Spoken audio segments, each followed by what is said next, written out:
بسم اللہ الرحمن الرحیم نحمدہ ونصلی علی رسولہ الکریم اما بعد۔ ہر جمعے کو ہونے والے پروگرام مفتی آن لائن کے ساتھ میں محمد مفتاح اللہ فہد آپ کی خدمت میں حاضر ہوں۔ آج کے اس پروگرام میں ہم مختلف موضوعات پر گفتگو کریں گے، جس میں لائیو کالز کے ذریعے اور ایس ایم ایس کے ذریعے آپ بھی شرکت کر سکتے ہیں۔ اپنی شرکت لازمی بنانے کے لیے آپ ہمیں کال کر سکتے ہیں، جس کا نمبر یہ ہے 0315000824، اور اگر آپ ایس ایم ایس کے ذریعے شرکت کرنا چاہتے ہیں تو سمپلی ایس ایم ایس کے سیکشن میں جائیے، اپنے موبائل میں SPR ٹائپ کیجئے، اسپیس دیجئے، اپنا نام لکھیے، اپنے شہر کا نام لکھیے اور اسپیس دے کر اپنا پیغام ہمیں 8881 پر آپ بھیج سکتے ہیں اور اس پروگرام کا حصہ بن سکتے ہیں۔ پروگرام کا آغاز کرنے سے پہلے کچھ ٹریفک اپڈیٹس۔ ٹریفک کا دباؤ ہے بمقام عیسیٰ نگری جانب نیشنل اسٹیڈیم سر شاہ سلیمان روڈ، اور اس کی وجہ ہے کہ ایکسپو سینٹر میں او لیول کے امتحانات ہو رہے ہیں۔ طلباء کی آمد و رفت جاری ہے، جس کی وجہ سے عیسیٰ نگری جانب نیشنل اسٹیڈیم ٹریفک کی روانی آہستہ ہے۔ ٹریفک پولیس موجود ہے، ٹریفک کو رواں دواں کر رہے ہیں۔ آپ کے سفر میں ہم سفر کراچی ٹریفک پولیس۔ دوسری اپڈیٹ یہ ہے کہ سڑک بند ہے فوارہ جانب MR کیانی دین محمد وفائی روڈ، آنے جانے والے دونوں روڈ سیکیورٹی کی وجہ سے بند ہیں۔ متبادل راستے کے طور پر ٹریفک کو فوارہ چوک سے ایوان صدر اور زینب مارکیٹ کی طرف بھیج رہے ہیں۔ MR کیانی سے تھانہ گلی اور سرور شہید روڈ کی طرف ٹریفک بھیجا جا رہا ہے۔ عوام الناس سے گزارش ہے کہ زحمت اور پریشانی سے بچنے کے لیے متبادل راستوں کے انتخاب کے لیے ٹریفک ہیلپ لائن 1915 ملائیں۔ ٹریفک پولیس آپ کی رہنمائی کے لیے موجود ہے اور ٹریفک کو رواں دواں کر رہے ہیں۔ آپ کے سفر میں ہم سفر ہیں، کراچی ٹریفک پولیس۔ اپنے موضوع کی طرف واپس آتے ہیں، اور آج ہم اپنے موضوع کے متعلق گفتگو کریں گے انشاءاللہ۔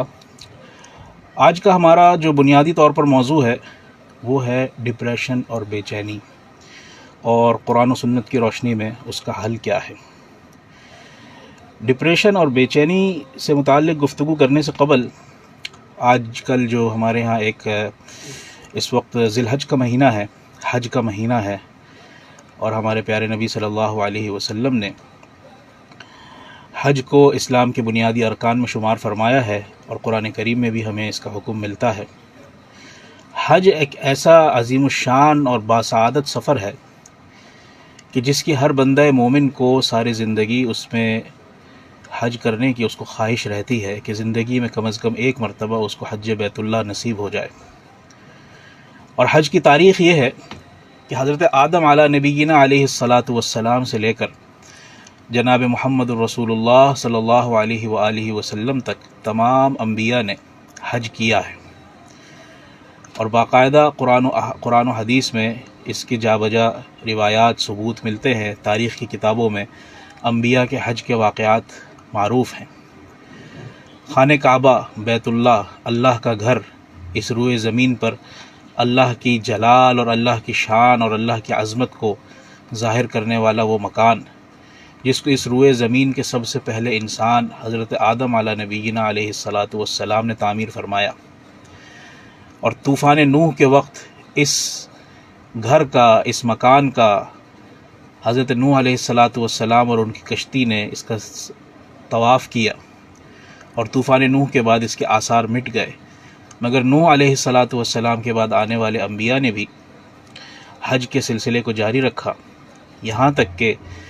ابراہیم علیہ السلام نے اللہ کے حکم سے دوبارہ یہاں پر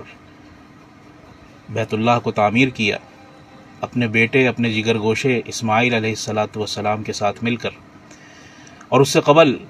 اللہ رب العزت نے اسماعیل علیہ السلام اور ابراہیم علیہ السلام سے جو قربانیاں اور امتحان لی، اس کو اللہ رب العزت نے رہتی دنیا تک کے لیے ایک نشانی اور ایک یادگار کے طور پر برقرار رکھا، اور آج تک بلکہ اس دنیا کے آخری دن تک اہل اسلام اور اہل ایمان حج کے اس عظیم الشان فریضے کو ادا کرتے رہیں گے۔ یہ ایک ایسا عالمی اجتماع ہے جس میں دنیا جہاں کے تمام مسلمان ایک جگہ جمع ہوتے ہیں، جہاں وہ اپنے تمام دنیاوی، دینی، معاشی، معاشرتی ضروریات اور مسائل کو پیش کرتے ہیں، ان کا حل تلاش کرتے ہیں، اپنے رابطوں کو استوار کرتے ہیں۔ اور قدیم زمانوں سے اگر دیکھا جائے تو یہی طریقہ کار تھا، اور مکے کو ایک اہمیت حاصل تھی۔ رسول اکرم صلی اللہ علیہ وسلم جو مدینہ منورہ تشریف لے گئے، جو اس وقت یثرب کہلاتا تھا، وہ یثرب جانے کا واقعہ بھی کچھ اسی طرح ہے کہ رسول اللہ صلی اللہ علیہ وآلہ وسلم حج کے موقع پر مینا کے میدان میں جا کر، جہاں حاجی خیمے میں ٹھہرتے تھے، وہاں جا کر دین کی دعوت دیتے تھے اور دین کی تبلیغ کرتے تھے۔ جبکہ اہل مدینہ نے یہ سن رکھا تھا کہ یہودیوں سے، چونکہ وہاں یہودیوں کی آبادی تھی، تو یہودیوں سے یہ سن رکھا تھا کہ وہ آخری نبی ایک آنے والے ہیں، اور آخری نبی مکے کے علاقے میں، مدینہ کے علاقے میں تشریف لائیں گے۔ تو وہ تلاش کرنے کی خاطر، کیونکہ ان کو خبریں مل چکی تھی کہ کسی شخص کا ظہور ہوا ہے جو نبوت کا دعویٰ رکھتا ہے، تو وہ نبی کی تلاش کی خاطر مدینے والے مکے حج کے سفر میں آتے تھے۔ اور جب ان کی رسول اللہ سے ملاقات ہوئی اور انہوں نے تصدیق کی اور پھر ایمان قبول کیا، اور جب یہاں پر انہوں نے رسول اللہ اور صحابہ کے حالات دیکھے کہ وہ کس قدر ظلم و ستم کا شکار ہیں، کس قدر پریشانیوں اور تنگیوں کا شکار ہیں، تو اس کے بعد رسول اللہ صلی اللہ علیہ وسلم مدینے والوں کی دعوت پر مکے سے ہجرت کر کے، اللہ کا حکم آنے کے بعد مکے سے ہجرت کر کے مدینہ تشریف لے گئے، اور وہاں پر ایک نظام، ایک طریقہ کار قائم کیا، اور اس نظام اور طریقہ کار کے مطابق قائم کرنے کے بعد پھر دنیا کو ایک ایسا نظام دیا جس کی آج بھی مشرق و مغرب میں تعریف ہے کہ آپ علیہ الصلاۃ والسلام نے جن اصول و ضوابط پر صحابہ کی تربیت کی، جو جماعت تیار کی، اور انہوں نے جو نظم اور نظام قائم کیا، جو خلافت راشدہ، جو اسلام کا سب سے سنہری دور ہے، کہ جس میں ہر لحاظ سے مسلمانوں کو ترقی عطا ہوئی، ہر جگہ مسلمانوں نے فتح اور کامیابی کے جھنڈے گاڑے، تو یہ سب رسول اللہ صلی اللہ علیہ وسلم کی تربیت کی وجہ سے تھا۔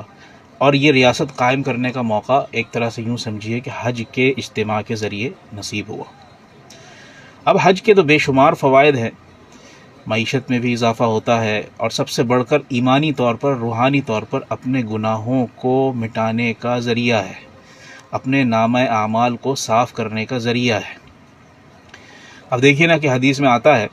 کہ رسول اللہ صلی اللہ علیہ وسلم نے فرمایا کہ من حج للہ ولم یرفث ولم یفسق رجع کیوم ولدتہ امہ،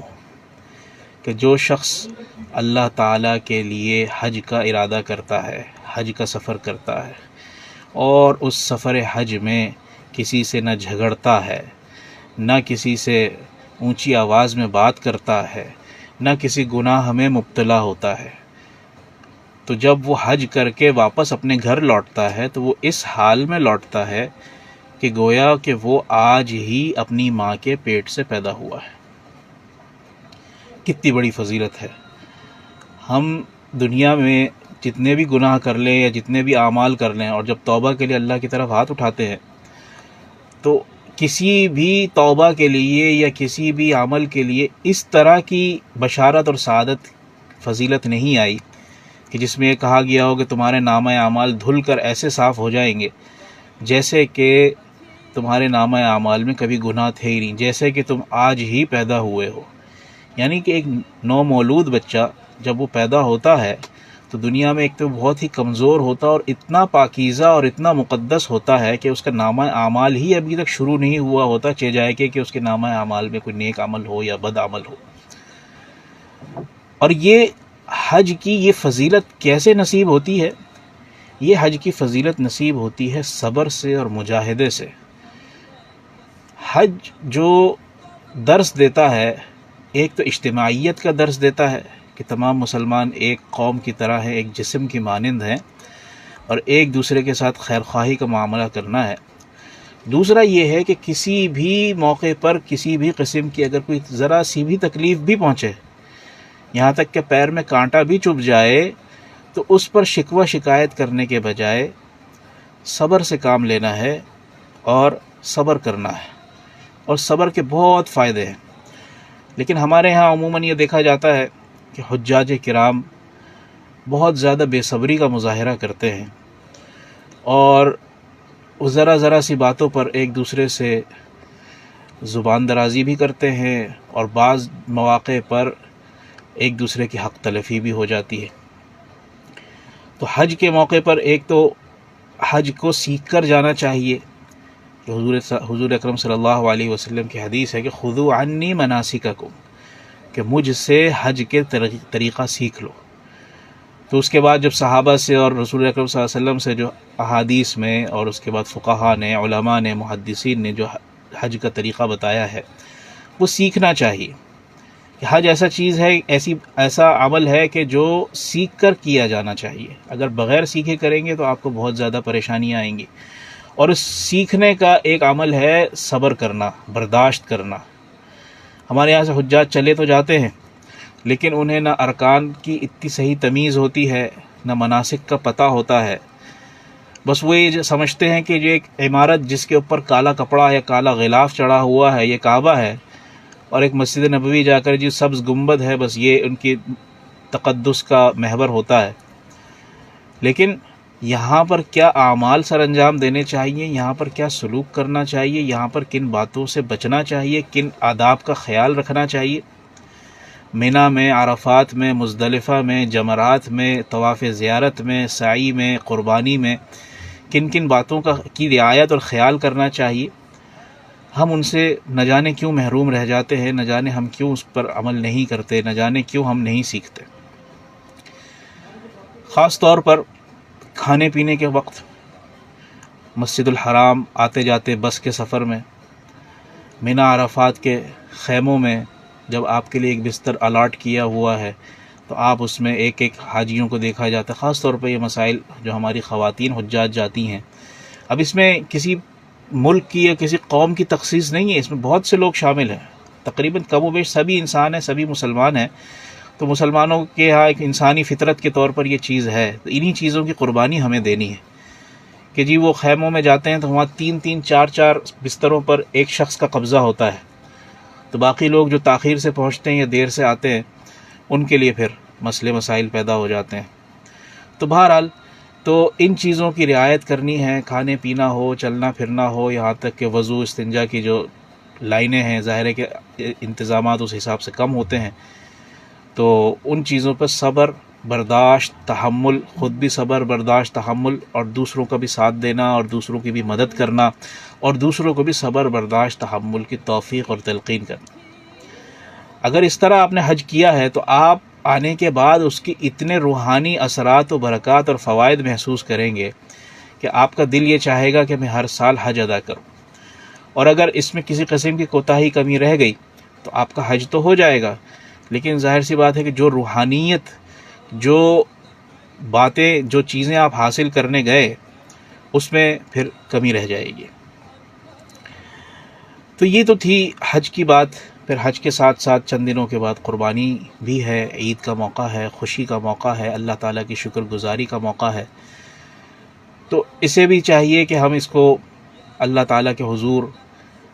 طیب نفس کے ساتھ، دل کی خوشی کے ساتھ اللہ کے حضور اپنے مال کا بہترین حصہ اس کے راہ میں قربان کرے، جس میں خلوص شامل ہو، جس میں تقوی شامل ہو، جس میں دکھاوا شامل نہ ہو، جس میں ریاکاری شامل نہ ہو، جس میں بددلی شامل نہ ہو کہ یہ بوجھ سمجھ کر اور معاشرے کا دباؤ سمجھ کر نہ کیا جائے، بلکہ اللہ کا حکم سمجھ کر، عبادت سمجھ کے ادا کیا جائے۔ تو اللہ تعالیٰ ہمیں حاجیوں کے حجاج کے حج کو قبول فرمائے، اور ہم میں سے جو قربانی ادا کرنے جا رہے ہیں، اللہ تعالیٰ ان کی قربانیوں کو خالص اور تقوی کے ساتھ قبول فرمائے۔ بڑھتے ہیں ہم اپنے موضوع کی طرف، اور ہمارے موضوع آج کا ہے ڈپریشن اور بے چینی اور پریشانیاں، اور قرآن و سنت میں اس کا حل۔ ڈپریشن کیا ہے؟ ڈپریشن کہتے ہیں کہ وہ خیال، وہ باتیں جو آپ نے کسی وجہ سے اپنے اوپر مسلط کی ہوئی ہیں، اور وہ غم اس کی وجہ سے آپ ایک غم میں مبتلا ہیں، ایک ذہنی کیفیت آپ کی پراگندہ ہے،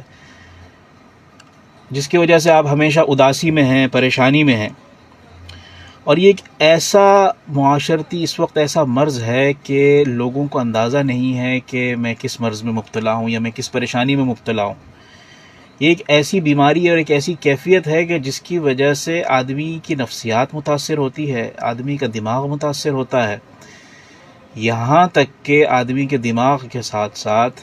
آدمی کے جسم میں معدے پر اثر ہوتا ہے، اس کے دل پر اثر ہوتا ہے، پھر یہاں تک کہ وہ جو جسمانی جو پیچیدہ امراض ہے جو پھر ایک دفعہ جسم میں لگ جائے، یہ روگ اگر لگ جائے تو پھر یہ موت کے ساتھ ہی جاتا ہے، جیسے بلڈ پریشر ہے، جیسے دل کے امراض ہیں، جیسے شوگر ہے. تو یہ چیزیں اس میں پیدا ہو جاتی ہیں. تو آج جو ہمارے معاشرے میں یہ معاملات ہے، ہر دوسرا آدمی ڈپریشن کا اور پریشانی کا شکار ہے. کسی کو بھی آپ دیکھیں اور پوچھیں تو وہ آپ سے کہے گا، آپ اس سے کہیں بھئی کس حال میں ہو، کیسے ہو، تو لوگ بظاہر تو کہہ دیتے ہیں جی اللہ کا شکر ہے الحمدللہ، لیکن جب آپ اس سوال کو مزید کریدیں گے، مزید اس سے پوچھیں گے، تو وہ کہے گا یار یہ پریشانی ہے. کوئی اپنی مالی پریشانی بتائے گا، کوئی صحت کی پریشانی بتائے گا، کوئی اپنی کسی خیالات کی وجہ سے متفکر ہوگا، کوئی کسی اور وجہ سے پریشان ہوگا. اور یہ جو ڈپریشن ہے یہ پیدا اس لیے ہوتا ہے کہ انسان جس ماحول میں، جس معاشرے میں رہتا ہے، اس ماحول میں، اس معاشرے میں اس کو وہ حالات ایسے سازگار میسر نہیں آتے کہ جس کی وجہ سے وہ پریشانیوں کا شکار ہو جاتا ہے. گھروں میں، دفتروں میں، کاروبار کی جگہوں پر، بازاروں میں، بچے اسکولوں میں جاتے ہیں، کالجز میں جاتے ہیں، یونیورسٹیز میں پڑھتے ہیں، تو طلباء کو، اساتذہ کو، ملازمین کو، مردوں کو، خواتین کو، بچوں کو کوئی نہ کوئی ایسی پریشانی لاحق رہتی ہے کہ جس کی وجہ سے وہ ان کے فوکس، ان کی توجہ اپنے کام کاج سے ہٹ کر وہ پریشانی کی طرف چلے جاتے ہیں. اور ایسا کیوں ہوتا ہے؟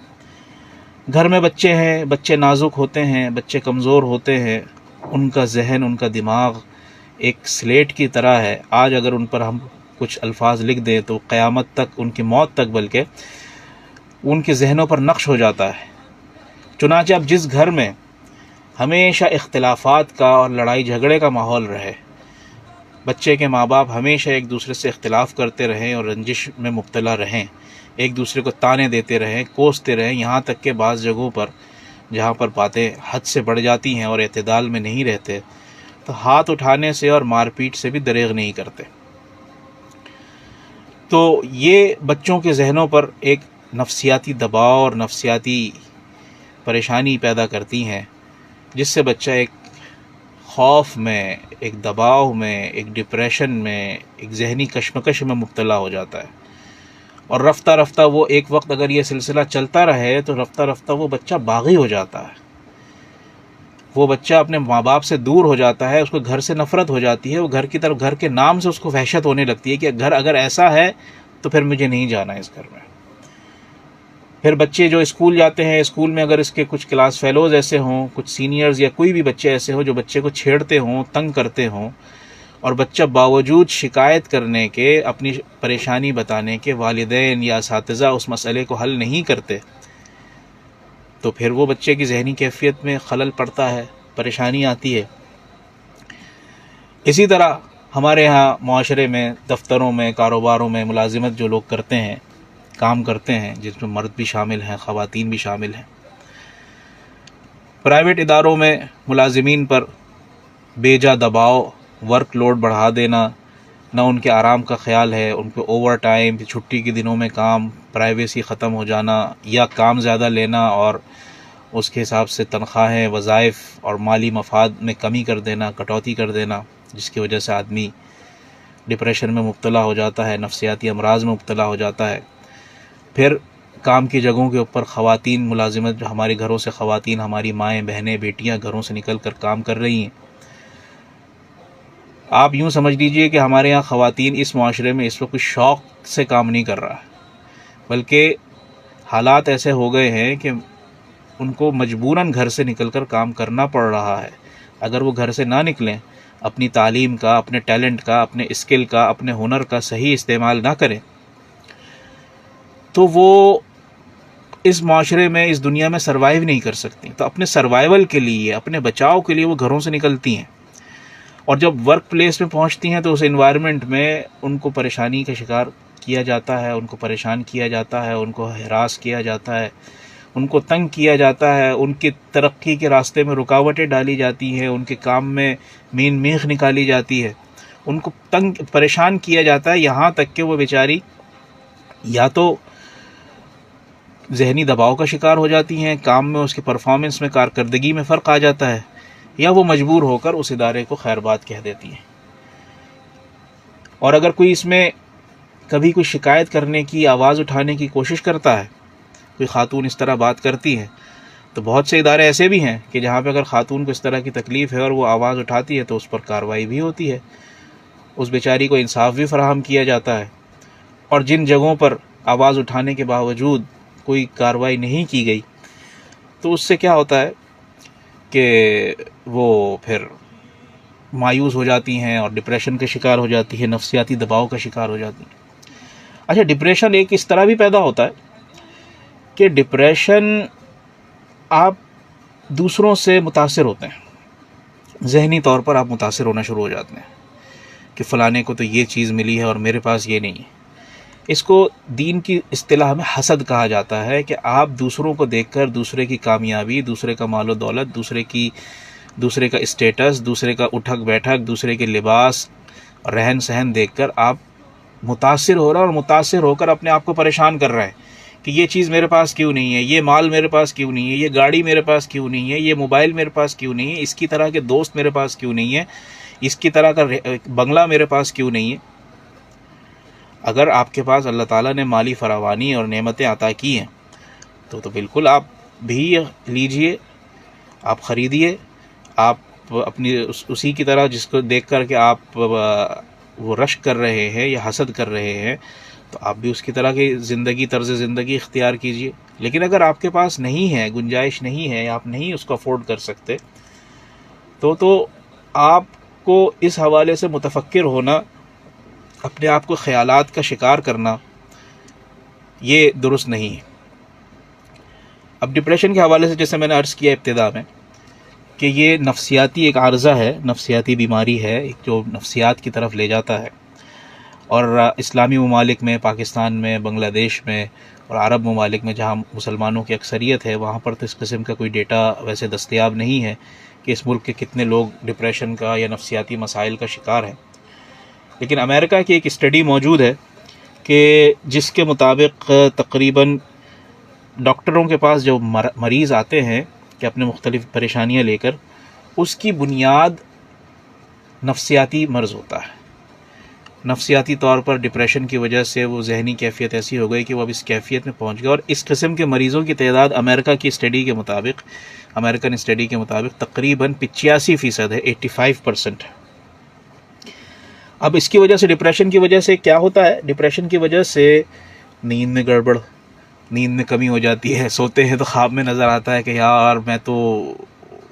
اس گاڑی میں گھوم رہا ہوں، یا اس ملک میں ہوائی جہاز میں سفر کر رہا ہوں، میں ٹور پہ نکلا ہوا ہوں، لیکن جب اٹھتا ہے تو پھر آنکھ کھلتی ہے تو پتہ چلتا ہے کہ ایسا تو کچھ بھی نہیں، اور پھر اس کے بعد نیند اڑ جاتی ہے، نیند نہیں آتی، بے خوابی، پھر جیسے کہ عدم اطمینان نہیں ہوتا کہ یار یہ چیز کیسے، دل میں کھٹکا لگا رہتا ہے کہ اگر یہ کام ہو جائے، یہ ایسا ہو جائے اور ویسا ہو جائے۔ جیسے کرکٹ میچ ہو رہا ہوتا ہے نا، پاکستان کا جب بھی میچ ہو رہا ہوتا ہے تو ہمیں یہ لگا رہتا ہے کہ یار اتنے بال پہ اتنی رنز چاہیے۔ پاکستانی کرکٹ ٹیم کا معاملہ تو یہ ہے کہ وہ آسان میچ بھی مشکل سے جیتتے ہیں، مطلب انہوں نے تو سیدھے طریقے سے جیسے دوسری ٹیمز کھیل رہی ہیں اس طرح تو اس نے جیتنا ہی نہیں، بلکہ پوری قوم کو ایک ہیجانی کیفیت میں، ایک ڈپریشن میں ڈالنے کے بعد اگر اس کا دل چاہا، اگر اس دن اچھا ہوا تو وہ جیت جائیں گے، ورنہ جیتنے کا تو اب تصور ہی ختم ہو گیا پاکستان کرکٹ ٹیم سے۔ بلکہ کھیل کے میدان میں تو ہمارے ہاں عموماً یہی صورتحال ہے، پاکستان میں جو بھی کھیل کی ٹیمیں ہیں، کھیل ہے، تو وہ ہم کیا اس میں دل میں کھٹکا لگا رہتا ہے کہ یار اگلی بال پہ یہ فلاں کھلاڑی آؤٹ نہ ہو جائے، اور جب گیندیں کم اور رن زیادہ رہ جاتے ہیں تو پھر یہ کہتے ہیں کہ یہ خیالات ہوتے ہیں کہ جی اگر اس اوور کے ہر بال پہ 4 رنز آ جائیں، چوکا لگ جائے، یا آخر کی 3 بال پہ 3 چھکے لگ جائیں، یا اگر آپ کی ٹیم بولنگ کر رہی ہے تو اگر یہ فلاں بالر اس اوور میں 2 وکٹیں لے لے اور 1 بھی رن نہ دے تو پھر ہماری جیت کا چانس ہو سکتا ہے. اور پھر اس طرح کے بڑے بڑے ایونٹس میں اگر مگر کی کیفیت پیدا ہو جاتی ہے کہ وہ اس سے ہار جائے، فلاں اس سے جیت جائے، تو پھر ہمارا کوئی موقع بن سکتا ہے. تو یہ بھی ایک ڈپریشن کی کیفیت ہے کہ عدم اطمینان، کہ اطمینان ہی نہیں ہے، کسی بات پہ یقین ہی نہیں ہے. اب جو اس دنیا میں جو اگر کوئی اس طرح کی نفسیاتی بیماری میں، ڈپریشن وغیرہ میں مبتلا ہو جاتا ہے تو اس کے علاج کے کچھ طریقے ہیں، کچھ باتیں ہیں. ایک تو یہ ہے کہ کسی ایسے ماہر نفسیات سے رابطہ کیا جائے جو آپ کے مرض کی تشخیص کر سکے، آپ مریض کو سمجھ سکے. اب بعض اوقات ایسا بھی ہوتا ہے کہ ایک ڈاکٹر، اس کی شہرت بہت اچھی ہے کہ بہت اچھے ماہر نفسیات ہیں، لیکن آپ ان کے پاس گئے تو وہ آپ کے بیماری کی صحیح سے ڈائگنوسس نہیں کر سکے. جب وہ ڈائگنوز صحیح نہیں ہوا تو نہ دوا کام آئے گی، نہ اس کی ٹریٹمنٹ کام آئے گی، نہ کچھ. لہذا اگر طبیب ماہر ہو، حاذق ہو، اور اس کے بعد آپ کے مرض کی تشخیص بھی ہو جائے تو پھر سب سے اچھا ہے. پھر اس کے بعد ذہن کو ریلیکس کیا جائے. ذہنوں سے سب سے اہم چیز کیا ہے کہ کس طرح ڈپریشن سے بچا جائے، کہ ذہنی تفکرات سے بچا جائے، ذہنی خیالات سے بچا جائے. ایک مشہور مصنف ڈیل کارنیگی نے اپنی کتاب ہے، ان کی بہت مشہور کتاب ہے کہ how to stop worrying and start living, کہ پریشان رہنا چھوڑ دیجیے. اس کا جو اردو ترجمہ بازار میں دستیاب ہے کہ پریشان ہونا چھوڑ دیجیے اور زندگی کو جینا سیکھیں، یہ اس کا ترجمہ ہے. تو وہ کہتے ہیں کہ انسان اگر ڈپریشن سے بچنا چاہتا ہے، اس کتاب میں انہوں نے ڈپریشن سے متعلق بہت اچھی گفتگو لکھی ہے، بہت اچھی باتیں لکھی ہیں. وہ لکھتے ہیں کہ انسان اگر ڈپریشن سے بچنا چاہتا ہے تو اپنے ذہن کو فکروں سے پاک کرے. کل کیا ہوگا، کیسے ہوگا، کیسے ملے گا، جاب نہیں ہے تو میں کل جاب انٹرویو پہ جا رہا ہوں، جاب ہوگی نہیں ہوگی، بجلی کا بل بھرنے کی تاریخ آ گئی ہے، میں کل کیسے ارینج کر پاؤں گا، میں بل بھر پاؤں گا نہیں بھر پاؤں گا. یا ماضی کے کسی گفتگو پر پریشان ہونا، یار یہ واقعہ ہو گیا تھا، یہ بات ہو گئی تھی، تو اب یہ کیسے ہوگا، یہ کیسے درست ہو سکتا ہے، یہ کیسے ہم اس پر افسوس کرنا کہ یہ ایسے ہو گیا تھا اور یہ نقصان ہو گیا تھا. اس کو مثالوں کے ذریعے اس طرح واضح کرتے ہیں کہ ایک آدمی پل پر جا رہا ہے، پل پر چڑھنا ہے، پل چڑھ کے اس نے دریا پار کرنا ہے، تو ابھی پل آیا نہیں ہے تو وہ اس کے فکر میں پڑ گیا کہ میں پل پر چڑھوں گا کیسے اور اس کے راستے کو عبور کیسے کروں گا، پل تو بڑا کمزور ہے، بڑا مخدوش ہے، اگر میں گر گیا، اگر پل ٹوٹ گیا، میں پانی میں گر گیا، دریا میں ڈوب جاؤں گا، مجھے تو تیرنا نہیں آتا. اسی طرح ماضی کے کسی واقعے پر متفکر ہونا، پریشان ہونا، اس پہ جھنجھلانا، اس پہ غصے کا اظہار کرنا، ہے نا. جیسے کوئی گھر میں کوئی برتن ٹوٹ جائے تو اماں والدہ بچوں پر غصہ کرتی ہیں کہ تمہاری وجہ سے ٹوٹ گیا، تم نے توڑ دیا. حالانکہ بچہ اگر چھوٹا ہے تو اس وقت اس کے اس نقصان پر اس پر جھنجھلانے کے بجائے، غصہ کرنے کے بجائے کیا کرنا چاہیے، اس کو سنبھالنا چاہیے، اس کو کہنا چاہیے بیٹا کوئی بات نہیں، دوسرا آ جائے گا، آپ پریشان نہ ہو، اور اس کو جلدی سے دور کیا جائے. اب دیکھیں دونوں ماحول میں کتنا فرق ہے. تو ڈیل کارنیگی نے لکھا ہے کہ اگر دودھ گر گیا ہے تو گرے ہوئے دودھ پر افسوس کرنے کی ضرورت نہیں، کیونکہ اب وہ دودھ واپس تو پتیلی میں، دیگچی میں نہیں آ سکتا. تو جب وہ دودھ دیگچی میں نہیں آ سکتا تو پھر اس پر پریشان ہونے کی ضرورت کیا ہے. تو اس لیے کوئی ایسی بات ہو گئی تو اس کے بارے میں متفکر ہونے کے بجائے، اس کو سوچنے کے بجائے کیا کریں، اس سے آگے بڑھیں. اب ہم اپنے اتنی باتیں تو ہم نے اس دنیاوی لحاظ سے اور طبی لحاظ سے ہم نے کی ہے. اب قرآن و حدیث میں، خاص طور پر قرآن کریم میں ڈپریشن کے حوالے سے قرآن میں اللہ تعالیٰ کے احکامات موجود ہیں. تو قرآن کے مطابق جو ڈپریشن کے جو اسباب ہیں وہ یہ ہے کہ دل کی کھٹک اور بدگمانی، کسی کے بارے میں بدگمان ہو جانا. جیسے میں نے عرض کیا نا کہ کسی کے پاس کوئی نعمت ہے، کوئی کامیابی ہے، کوئی ترقی ہے، اس کو دیکھ کر اس سے بدگمان ہو جانا کہ یہ اس کے پاس کیوں ہے، بعض لوگوں کا انداز یہ ہوتا ہے کہ اللہ تعالیٰ سے ہمیشہ شکوے کرتے ہیں کہ اللہ اس کے پاس یہ ہے، اللہ کوئی تکلیف پہنچتی ہے تو زبان سے اس طرح کے الفاظ ادا کرتے ہیں کہ اللہ اس تکلیف کے لیے میں ہی ملا تھا، یا اللہ یہ تکلیف مجھے ہی کیوں آئی، یہ کسی اور کو کیوں نہیں ملی، یا اللہ تو مجھے ہی تکلیف دیتا ہے ہمیشہ۔ تو یہ تکلیف کا اظہار کرنا اور شکووں کا اظہار کرنا تو دل کی کھٹک اور بدگمانی، دوسروں سے بدگمانی، اسی کو اللہ تعالیٰ نے قرآن میں کہا یا ایھا الذین آمنوا اجتنبوا کثیرا من الظن ان بعض الظن اثم، کہ اے ایمان والو کثرت گمان سے، بدگمانی سے پرہیز کرو، کیونکہ بعض بدگمانی پھر ایسی ہوتی ہے جو تمہیں گناہ کی طرف لے جاتی ہے۔ ظاہر ہے کہ گناہ کیا ہے؟ اگر آدمی ڈپریشن میں، اس طرح کی فکروں میں، حسد میں مبتلا ہو جائے اور پھر اس چیز کو خواہش بنا لے کہ مجھے تو یہ چاہیے، اور اس کو پورا کرنے کے لیے پھر وہ حلال و حرام کی تمیز کے بغیر، جائز ناجائز کی تمیز کے بغیر اس چیز کو اگر حاصل کرنے کی کوشش کرتا ہے تو پھر تو آپ بتائیے نا کہ وہ گناہوں کے راستے پر چلا گیا یا عمل صالح کے راستے پر رہا۔ اور ہمیں ہرگز اجازت نہیں ہے کہ ہم عمل صالح کو چھوڑ دیں اور گناہوں کو اختیار کر لیں۔ اپنی بات کو آگے بڑھانے سے پہلے لائیو کالرز ہمارے ساتھ ہیں، ہم ایک کال لیتے ہیں اور ان سے بات کرتے ہیں، دیکھتے ہیں کہ یہ اپنی کیا پیغام ہمارے ساتھ شیئر کرتے ہیں۔ السلام علیکم۔ وعلیکم محمد کراچی نازم ماشاء اللہ، کیا کہنا چاہیں گے آپ کے پروگرام سے جو میں نے سیکھا اور جو سمجھنے کی میں نے کوشش کی کہ جو اللہ دے شکر ادا کرنا چاہیے، حسد کرنا یا ایسی خواہش کو اجاگر کرنا جو پوری نہ ہو سکے، یا ایسی تمنا دل میں پیدا کرنا جس کی امید کرنا ناممکن ہو، تو ان سے بندہ پرہیز کرے۔ اب جیسے کہ میرا منتھلی بجٹ 40,000 کا ہے اور اللہ کا لاکھ لاکھ شکر ہے، میں جب شام کو وائف کا آواز دیتا ہوں کہ کھانا لے آؤ، تو اس کے کھانا لانے سے پہلے ہی اکثر میں سو چکا ہوتا ہوں۔ جب اٹھتا ہوں تو فجر کی اذانیں ہو رہی ہوتی ہے، مجھے پتہ بھی نہیں لگتا کہ یہ رات کیسے کٹ گئی، نہیں پر سکون نیند آ جاتی۔ تو اس کے لیے شاید یہ بتاؤ کہ فالتو خواہشات نہیں، اور آپ کا جو پروگرام ہے ماشاءاللہ بہت بہترین اور بہت زبردست، اور کسی ایک نے بھی اگر آپ کے کہے پر توجہ دے دی تو انشاءاللہ تعالی آپ کے بارے میں آرے ہو جائیں گے، کیونکہ یہ بھی ایک بہت بڑا صدقہ جاریہ ہے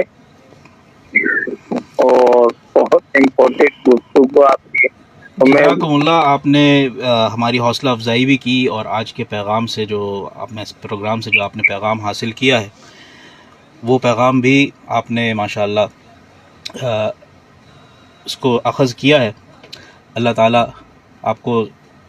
قبول فرمائے۔ اور بالکل بات یہی ہے کہ انسان کو اپنے، اگر ان پریشانیوں سے وہ بچنا چاہتا ہے تو جتنی اس کی گنجائش ہے اس کے مطابق ہی اس کو کوشش کرنی چاہیے، اس سے آگے بڑھنے کی نہیں، وہ نکلنا نہیں چاہیے، ورنہ پھر بہت ساری پریشانی میں صرف ڈپریشن ہی نہیں، بہت ساری غیر ضروری اور باتوں میں وہ مبتلا ہو جاتا ہے۔ اب دیکھیے نا کہ اگر ہم اس سے بچنا چاہتے ہیں تو قرآن اللہ تعالیٰ یہ فرماتے ہیں کہ وَكَأَيٍّ مِّن دَابَّةٍ لَّا تَحْمِلُ رِزْقَهَا اللَّهُ يَرْزُقُهَا وَإِيَّاكُمْ وَهُوَ السَّمِيعُ الْعَلِيمُ۔ تو اگر ہم اپنے رزق کے لیے، روزی روٹی کے لیے پریشان ہیں تو روزی روٹی کے لیے پریشان ہونے کی ضرورت کیا ہے؟ کیسے ہوگا، کیا ہوگا، اور کل کو کیا ہوگا، کل ہمیں روزی ملے گی نہیں ملے گی؟ تو اللہ تعالیٰ نے خود فرما دیا کہ کتنے ہی جانور ہیں جو اپنا رزق اٹھائے نہیں پھرتے، اللہ ان کو رزق دیتا ہے۔ اللہ یرزقها وإیاکم، اللہ ان جانوروں کو بھی رزق دے رہا ہے اور آپ کو بھی رزق دے رہا ہے۔ اس سلسلے سے متعلق ہم مزید پھر ایک کالر کو شامل کرتے ہیں، دیکھتے ہیں کہ وہ کیا کہتے ہیں۔ السلام علیکم ورحمۃ اللہ۔ جی وعلیکم السلام، مجھے واجد رمضان کہتے ہیں، فیض آباد بلڈن کراچی سے۔ جی واجد صاحب خیریت سے ہیں؟ شکر اللہ کا۔ ماشاء اللہ۔ جی پہلے تو کہوں گا کہ اللہ آپ کو خوش رکھے، آباد رکھے، صحت والی زندگی۔ ماشاء اللہ۔ جی میرا سوال ہے کہ یہ 9 ذی الحج کا روزہ رکھنا، جی اس کی اہمیت بتا دیں، ٹھیک ہے۔ اور دوسرا پرہیزگاری کیا ہے، اس کی ذرا تھوڑی تفصیل بتا دیں۔ جی چلو صحیح ہے، پاکستان ہمیشہ زندہ باد، اللہ کے والے زندہ باد، ماشاء اللہ، جزاک ہمیشہ اللہ۔ زندہ باد۔ السلام علیکم۔ جی واجد رمضان صاحب نے کال کی اور 2 سوال انہوں نے پوچھے۔ ایک سوال تو انہوں نے 9 ذی الحج کے روزے سے متعلق پوچھا ہے۔ رمضان کے روزوں کے بعد احادیث کے مطابق جو افضل ترین روزہ ہے وہ ان میں 9 ذی الحج یعنی یوم عرفہ کا روزہ ہے،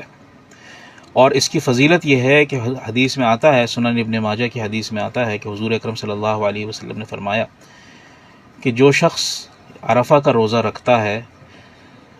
مجھے یعنی اللہ کے رسول صلی اللہ علیہ وسلم کو امید ہے کہ اللہ تعالیٰ اس کے گزشتہ 1 سال کے صغیرہ گناہوں کو معاف کر دے گا، یعنی اس کے جو ایسے گناہ جو کبیرہ نہیں ہیں، صغیرہ چھوٹے گناہ ہیں، اللہ تعالیٰ بغیر توبہ کے ان گناہوں کو معاف کر دیتا ہے۔ رسول اکرم صلی اللہ علیہ وسلم نے رمضان کے روزوں کے علاوہ 2 روزے بلکہ کئی روزے ایسے ہیں جن کا بہت اہتمام فرمایا ہے، کہ ان میں ایک روزہ تو محرم کے روزے ہیں، عاشورہ کا روزہ، کہ رمضان کے روزے فرض ہونے سے پہلے بھی رسول اللہ ان روزوں کو رکھا کرتے تھے، اور فرض ہونے کے بعد بھی ان روزوں کو رکھا۔ پھر عرفہ کا روزہ، 9 ذی الحج کا روزہ، اس کے علاوہ ایام بیض کے روزے، اور اس کے علاوہ پیر اور جمعرات کا روزہ۔ تو یہ روزے رسول اکرم صلی اللہ علیہ وسلم کی حیات مبارکہ کا معمول تھا۔ دوسرا سوال جو انہوں نے کیا ہے وہ ہے پرہیزگاری سے متعلق۔ پرہیزگاری کیا ہے؟ تقویٰ۔ تقویٰ کیا ہے؟ تقویٰ ہے اللہ تعالیٰ سے ڈرنا، اور اس کی آسان ترین تعریف یہ ہے کہ آپ کے دل میں یہ خیال پیدا ہو جائے کہ مجھے اللہ دیکھ رہا ہے۔ بس یہ خیال دل میں پیدا کرنا ہے، یہ ہے پرہیزگاری۔ جب آپ کے دل میں یہ خیال پیدا ہو جائے گا کہ مجھے اللہ دیکھ رہا ہے، تو پھر آپ ہر قسم کے گناہوں سے، ہر قسم کی برائیوں سے آپ محفوظ رہیں گے، آپ بچیں گے، بچنے کی کوشش کریں گے، اور جب بچیں گے تو ظاہر سی بات ہے کہ آٹومیٹیکلی آپ کے اعمال ٹھیک ہوں گے، اچھے ہوں گے۔ تو یہ ہے پرہیزگاری۔ ایک اور کالر کو ہم شامل کرتے ہیں۔ السلام علیکم۔ وعلیکم السلام۔ ایک تو یہ ہے کہ آپ کا وقت بہت کم ہے، بہت کم ہے، بہت ڈپریشن میں آ جاتے ہیں ہم۔ نہیں دیکھیں، ہم تو خود آج ڈپریشن سے متعلق گفتگو کر رہے ہیں، تو آپ اس کی وجہ سے بھی آپ کہتی ہیں کہ جو ڈپریشن میں آ جاتے ہیں، ایسی بات نہیں ہے۔ بس یہ جتنا ہے اسی پر میں آپ سے یہ عرض کر رہا ہوں نا، جتنی چادر ہے اتنی پیر پھیلانا ہے، تو بس جو ہے اسی پر اکتفا کریں انشاءاللہ۔ اس میں جو باتیں کی جا رہی ہیں، اگر میں اور آپ اس پر بھی عمل کر لیں تو یہ بھی ہمارے لیے نجات کا باعث ہے۔ سوال ایک یہ ہے کہ اگر کسی پہ قرض ہو تو کیا اس سے قرض ہونے کے باوجود بھی وہ قربانی کرے؟ پہلا سوال میرا یہ ہے۔ دوسرا یہ ہے کہ عموماً کہتے ہیں کہ جس کو توفیق ہو وہ لوگ بتاتے ہیں ہم نے 15 عمرے اور حج کیے، ہم نے اتنے کیے، تو کیا یہ اسلام میں جائز ہے؟ کیونکہ وہاں پہ ایک مخصوص تعداد میں ہم آ سکتے ہیں، سما سکتے ہیں، تو جس کی توفیق ہے وہ بار بار جا رہا ہے تو اس سے تعداد ظاہر بڑھتی ہے اور لوگوں کو موقع کم ملتا ہے۔ اور اس کے علاوہ ایک اور میرا یہ سوال ہے کہ جب ہم میت کو نہلاتے ہیں، اور عموماً ہم جو ہے کسی ٹرسٹ وغیرہ کے ذریعے نہلاتے ہیں، تو کیا ایسا ہونا چاہیے کہ ہم ٹرسٹ کے ذریعے میت کو نہلا رہے ہیں، اور میت کا ٹائم جہاں نہلوایا جا رہا ہے وہ یہ کہہ رہے ہیں کہ ہم 15 منٹ میں میت کو فارغ کرتے ہیں، 15 منٹ کے اندر فارغ کرنا ہے، تو کیا یہ جائز بات ہے؟ تو بس ابھی میرے ذہن میں یہ سوال، اور ایک مجھے بہت اچھی لگی آپ کی یہ بات کہ جس طریقے سے آپ نے دین اور دنیا دونوں کو بتاتے ہوئے خواتین کے لیے بات کی، اور بیچ میں آپ نے جیسے دودھ کی مثال دی آپ نے امریکن کے رائٹر کی، تو یہ بہت ہی اچھا طریقہ ہے، اور اس سے جو ہے نا سمجھیں کہ وہ جو ایک توازن بگڑ رہا تھا نا لوگوں میں کہ ہم اور لوگ سمجھتے تھے کہ شاید دیندار لوگ جو ہے دنیا سے دور ہوتے ہیں. تو وہ توازن جو ہے وہ پیدا ہو رہا ہے، جس کا کے لیے بہت بہت آپ لوگوں کو مبارکباد. شکریہ، تھینک یو، اللہ حافظ. اللہ حافظ، جزاکم اللہ. تو محترمہ کے کئی سوالات تھے، اور ایک سوال تو ان کا قربانی سے متعلق ہے کہ جس شخص پر قرض ہے تو قرض والا شخص قربانی کر سکتا ہے یا نہیں. تو دیکھیں، اگر کوئی شخص مقروض ہے اور اس نے قرضہ ذاتی استعمال کے لیے لیا ہوا ہے، قرضے دو طرح کے ہوتے ہیں. ایک قرضہ اس نے جو اپنی ذاتی ضرورت کے لیے لیا ہوا ہوتا ہے وہ ہے. دوسرا کوئی شخص اگر کاروباری ہے، بزنس مین ہے، تو اپنے کاروبار کو بڑھانے کے لیے، کوئی آرڈر پورا کرنے کے لیے، کوئی فیکٹری ڈالنے کے لیے کسی ادارے سے، کسی بینک سے قرضہ لیا ہوتا ہے. ایک وہ قرضہ ہے. تو وہ قرضہ جو ذاتی استعمال کے لیے لیا ہے، اور وہ قرضہ اس شخص پر اتنا ہے کہ اگر اس قرضے کو وہ اتارنے جائے تو اس کو اتارنے کے بعد اس کے مال و اسباب میں 52.5 تولہ چاندی، یعنی آج کے ریٹ کے مطابق 4-4.5 لاکھ روپے سے کم اس کے پاس پیسے بچتے ہیں، تو ایسے شخص پر قربانی نہیں ہے. مگر ایسا شخص جس پر قرضہ بھی ہے اور وہ کچھ مال بھی رکھتا ہے کہ اگر اس قرض کو آج کی تاریخ میں وہ ادا کر دے اور اس کے بعد بھی اس کے پاس مال و اسباب سے متعلق ہے ضرورت سے زائد سامان، یعنی وہ سامان، وہ چیزیں جو گھر میں کبھی استعمال میں نہیں آتی، جیسے ایکسٹرا سواری ہے، ایکسٹرا گاڑیاں، بائکیں ہیں. ایک تو ہے ایک گاڑی تو آپ کی ضرورت کی ہے، لیکن جو زائد ہیں وہ غیر ضروری ہے. اسی طرح سونے چاندی کے زیورات، ان سب کی مالیت اگر آج کے حساب سے 4.5 لاکھ روپے سے اوپر ہے تو قربانی ان پر ہوگی، وہ قربانی کریں گے. اگر اس سے کم ہے تو قربانی نہیں ہوگی. دوسری بات جو انہوں نے پوچھی، دوسرا سوال کہ بار بار لوگ حج عمرے کے لیے جاتے ہیں، تو جی یہ تو توفیق کی بات ہے، ٹھیک ہے نا. اب اللہ تعالیٰ، کوئی کسی مومن نے یہ شکایت نہیں کی کہ جی مجھے جگہ نہیں ملی. ہاں یہ تو اس نے کہا ہے کہ جی رش بہت ہے، لوگ بہت آ رہے ہیں، لوگ ہر سال چلے جاتے ہیں. تو یہ اللہ تعالیٰ کی توفیق ہے، اس توفیق کے مطابق. تو اور اس کے علاوہ پھر انہوں نے جو ایک اور بات کہی وہ ابھی میرے ذہن سے محو ہو گئی. تو بس یہ ہے. تو میں آخر میں یہی ہے کہ یہ جو ڈپریشن ہے، اس کا ایک ہی علاج اور حل یہ ہے کہ ہم نے اپنی ضرورت کے مطابق اپنے آپ کو سنوارنا ہے، اور جو اللہ تعالیٰ نے جتنی وسعت اور گنجائش دی ہے اس میں زندگی گزارنی ہے. کسی سے متاثر نہیں ہونا ہے. اگر متاثر ہوں گے تو ظاہر ہے ذہن میں تفکرات اور خیالات پیدا ہوں گے، اور ذہن میں تفکرات اور خیالات پیدا ہوں گے تو ذہنی دباؤ کے ذریعے پھر ہم دیگر مسائل کی طرف، نفسیاتی مسائل کی طرف، جسمانی مسائل کی طرف، روحانی مسائل کی طرف جا سکتے ہیں. اللہ تعالی ہمیں اس قسم کی تمام پریشانیوں سے دور رکھے اور اپنے قریب ہونے کی توفیق عطا فرمائے. آج کے پروگرام کے لیے اتنا ہی. انشاءاللہ اگلے پروگرام میں ملاقات ہوگی. اللہ حافظ. پاکستان زندہ باد.